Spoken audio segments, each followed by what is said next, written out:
Great Holiday, Parts 1 and 2. Poor Orko and Optimus.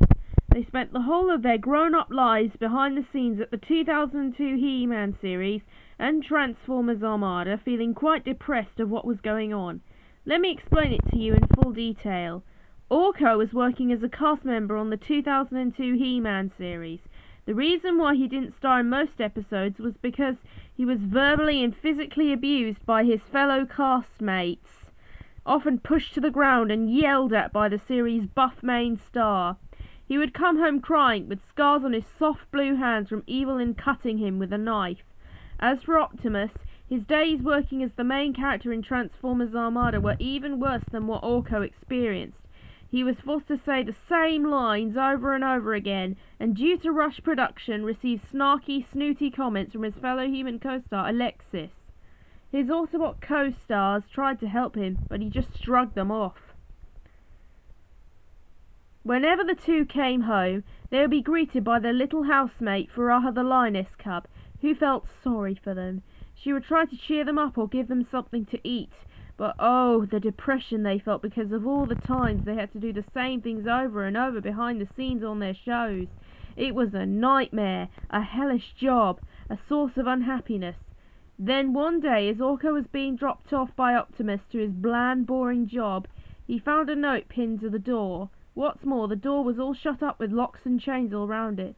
I wonder what that could mean. Orko took the note and read it.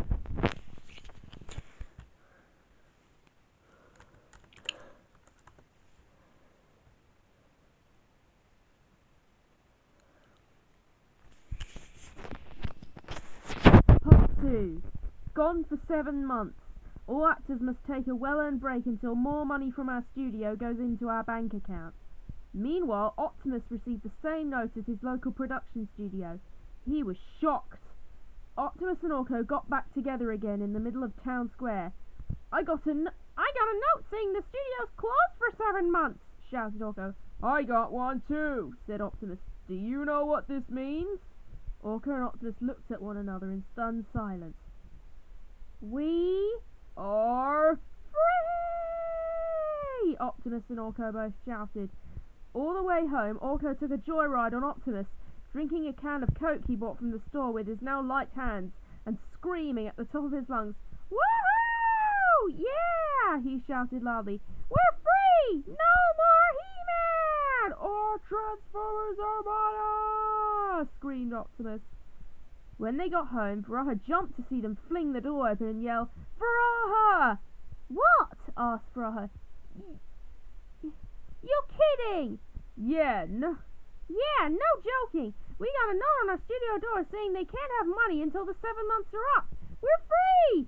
We can do whatever we want, cried Optimus hysterically. Furaha squealed and ran to hug Optimus. Orko joined in too, and soon the three friends were laughing and shouting at the tops of their lungs. Furaha put on some music, and the three friends danced and danced the day away until the sun began to set. Shaking all the stress away from their bodies was a great way to signal the start of 7 freedom-filled months off. After a whole day of dancing and laughing, they collapsed onto the floor and laughed. You know what? Asked Furaha at last. We should share in these 7 months together.